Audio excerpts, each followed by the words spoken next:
Tengo entendido que algo le instruyó el padre José Francisco Jiménez Santiago respecto a una agrupación de Roma apóstata, de Provida, algo así, o otras más ahí.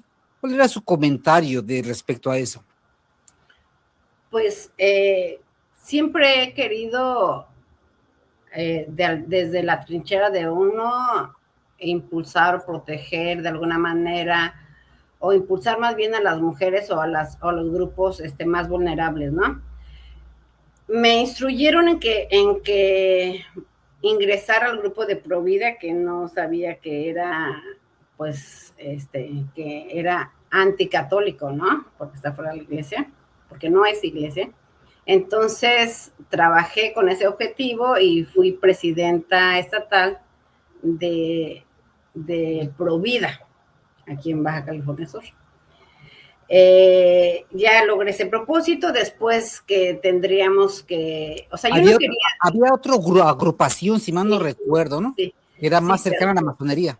sí, de hecho dicen que podía estar perfectamente en el Club Rotario y que no pasaba nada, que porque nada más estábamos pues infiltrados.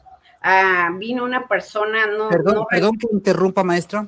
Ese comentario lo autorizó el padre Francisco Jiménez de Santiago. pues sí. Okay. Este, Yo quisiera también que compartiera cómo me comentó en una ocasión cuando usted perteneció a la organización judeomasónica de los tecos, que se dicen antijudíos y que es todo lo contrario. Usted fue a un curso de San Agustín y hubo una señorita que tuvo que pagar algún costo de otra naturaleza para poder ingresar ahí. Quisiera que compartiera esa parte para entender en qué consiste un hecho y de un alto funcionario. mire, fui a 2 San Agustines, en donde yo pensaba que estaba en una agrupación católica que decían por Dios y por la patria, pero pues obviamente la estrategia no podemos decir ya con el tiempo que era mala, sino simplemente que era muy buena para distraernos y para llevarnos por el camino equivocado. Antes de comentarle de esa chica que fue después en otro curso de Pronal, que fue ahí en las instalaciones de los Tecos, cuando fuimos a los San Agustín, nos decían en dónde se habían profanado las iglesias y que en el altar eran Lugares de pecado. lugares de pecado. Y eso nos instruían en la semana, entre semana, el fin de semana nos dejaban salir y curiosamente la chica que que nos llevaba a la ciudad, a Guadalajara, la llevaba a las más jóvenes a esos antros, o no sé cómo se llamen, en donde se profanaban, o sea, en donde estaban profanando exactamente las iglesias. Y yo les decía que si nos acababan de enseñar que no tendríamos que hacer eso, que por qué iban ahí. Y ella me decía que para que vieran que sí era cierto.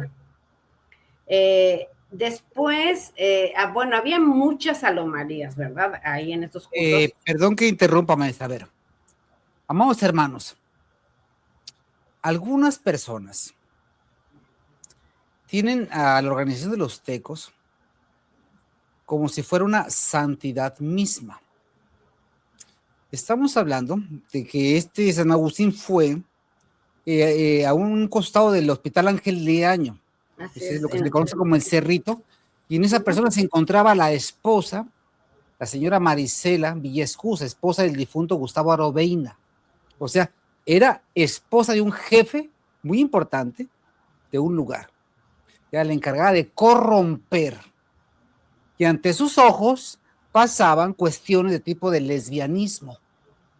Así Y es. daba consejos de evangelios apócrifos y cómo desobedecer al esposo. Y esa es la organización antijudía y supercatólica.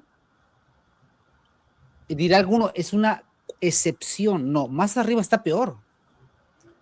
De hecho, la misma hija del profesor Gustavo Aro Veina, bueno, no sé si en paz descanse, esperemos que sí, pero ella era la que nos llevaba o que lo llevaba a las chicas. Después a misa nos llevó, si sabía que estábamos en Trento, que supuestamente era la parte católica limpia, por así decirlo, nos llevaban con los lefebristas. Recuerdo que yo me salí de ahí porque yo, o sea, puras incongruencias. Con Marisela fue cuando por primera vez escuché de los evangelios apócrifos, pero, o sea, ¿por qué si no conocemos realmente la doctrina, por qué nos empiezan a meter veneno? O sea, yo decía que no sabían qué hacían, pero realmente sí sabían que estaban corrompiendo a las jóvenes, ¿no?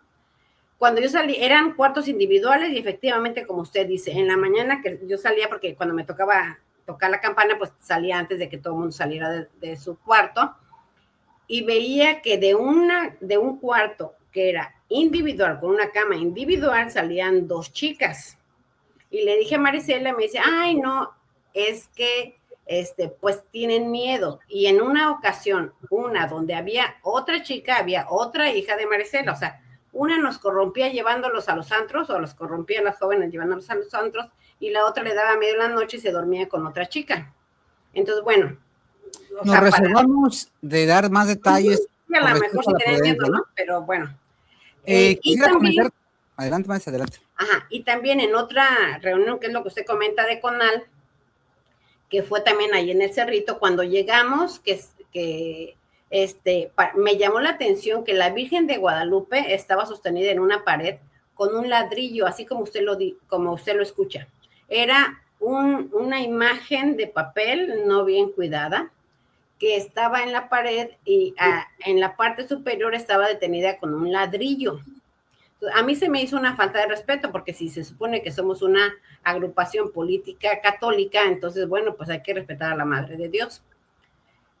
Después estuvimos platicando con varias jóvenes, y una chica de un estado que ahorita lo voy a recordar, me dijo que quería platicar conmigo, que porque si a todos les costaba lo mismo. Yo le dije, ¿qué te costó venir aquí, no? Si se supone que, o sea, a lo mejor es boleto de avión o no sé. Y ella me dice que no, que se tuvo que tener relaciones sexuales con el jefe de su, o sea, con varios, ¿no? Así como que tuvo que pasar filtros con varios para poder llegar ahí, y que eso era un honor. Yo le dije que no, que eso no era un honor, que eso era una humillación. O sea, ¿cómo podía permitir eso a ella, no? Y acudí con el profesor Gustavo Aro en aquel tiempo, y le dije eso, y me dijo, ay, tú déjame, yo lo voy a ver. Y como que me alejó, que ya nadie platicara conmigo, tú ponte a trabajar acá. Y después me puse a trabajar en lo que estaban viendo el CONAL, y le dije, ¿sabe qué? Aquí no tienen una planeación estratégica, les falta metodología, les faltan objetivos, y ya les hice un señalamiento de todo lo que le faltaba al documento. Y me dijeron, no, a ver, o sea, ya no sabía ni dónde ponerme, ¿no? Quisiera hacer un comentario nada más. O sea, miren, amados hermanos, el objeto de estos comentarios, ¿cuál es? Porque hay ciertas mentes que dicen, tú toma lo bueno, en todas partes encontrarás cosas malas.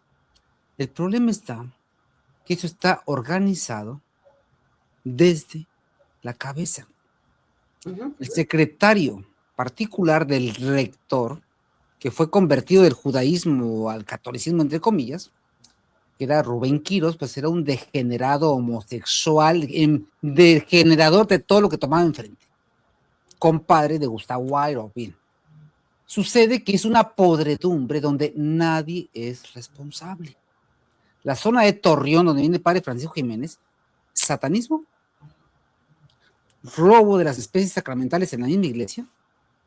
Ciudad Juárez, donde está el nefasto y abominable de Facico, Luis Martínez, jefe de CONAL, que no sirve para nada. ¿Quién es él? El que premia, conforme al testimonio del padre Jaime Monzón, al rector René, me reservo el apellido, bisexual, es el jefe, el líder de ese año, que las mujeres que proveen carnalmente a los padres. O sea, ¿de qué estamos hablando? ¿De qué estamos hablando? De un sistema, están captadas las cabezas para corromper a los sacerdotes y que sean unos viles esclavos del pecado. Y entonces hay que ser humildes y voy a respetar al jefe. Cuando yo me ordené sacerdote, no me dejaban mentir los que estuvieron ahí, llegamos y fue el día 7 de octubre del 2024. El día 6 de octubre jugamos fútbol junto a las instalaciones de 8 columnas.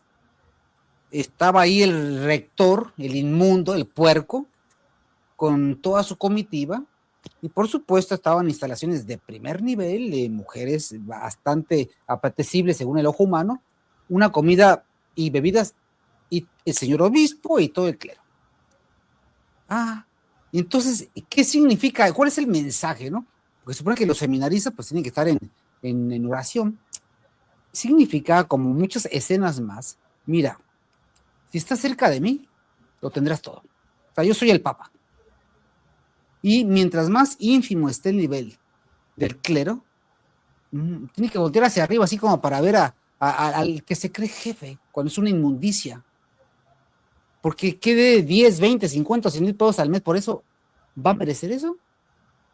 Entonces, son muchos mensajes implícitos, y por otra parte uno poniendo sillas hasta las 2, 3 de la mañana, pero es un sistema donde uno es el mal pensado. Pero se repite, se repite, se repite. Por ejemplo, simplemente las cuestiones gnósticas y satanistas que hay ahí, y cómo se encubre todo, y cómo se reviste. Mientras más arriba va subiendo, va viendo la perversidad, y cómo, con qué corazón un señor obispo se dice, ¿es papá Dios casi casi, o no existe? ¿Por qué?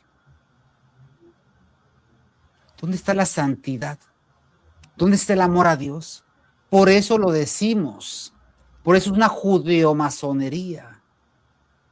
Aquí en La Paz hubo un caso que se llama el licenciado Ramón Serna Grajeda, que venía de Chihuahua, un delincuente electoral, esposo de la señora, ya que se apellida, me reservo el nombre, que uno de sus hijos expulsó el Santísimo y dijo, vámonos, hay que dejar esta perrada asquerosa.